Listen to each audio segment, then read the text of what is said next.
For executives using federal rescue money to prop up their companies, payday could be shrinking. The Obama administration wants tougher restrictions and appointed a pay czar to supervise executive compensation at 7 firms receiving additional government assistance. It's a complicated issue. A public outcry erupted over executive compensation in March over news that American International Group, AIG, awarded close to $165 million in executive bonus pay after being awarded $170 billion in taxpayer rescue money. There are fears that this could happen again.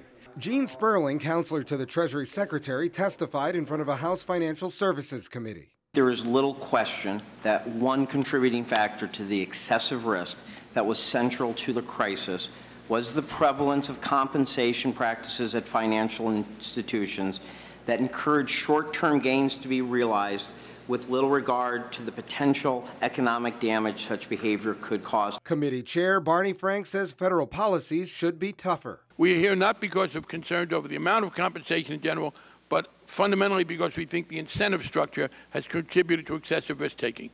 Acting on a requirement by Congress in the $787 billion stimulus legislation, the Treasury Department officially limited bonuses to 1/3 of total compensation for senior executives at companies receiving money from the $700 billion Troubled Asset Relief Program, or TARP. This issue was created by overexuberant, overeager executives who were compensated for lack of performance.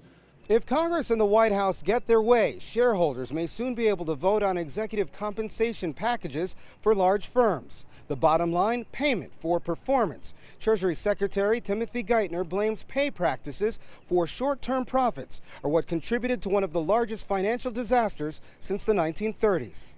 Hundreds of billions of dollars have been spent recapitalizing individual financial institutions, some of which were probably insolvent. Lawmakers say there will be clear transparency on how executives are rewarded based more on performance, reassessing retirement packages, and discouraging risky business procedures. But lawmakers will need to be careful. I think we may be headed down a dangerous slope if we start saying that the heads of all corporations must comply with some kind of federal guidelines for corporate compensation. Tougher regulations would change the way companies reward their leaders, but executives looking to fund a lavish lifestyle with taxpayer dollars will need to reconsider if it's worth the risk. For Press TV, Colin Campbell, Washington.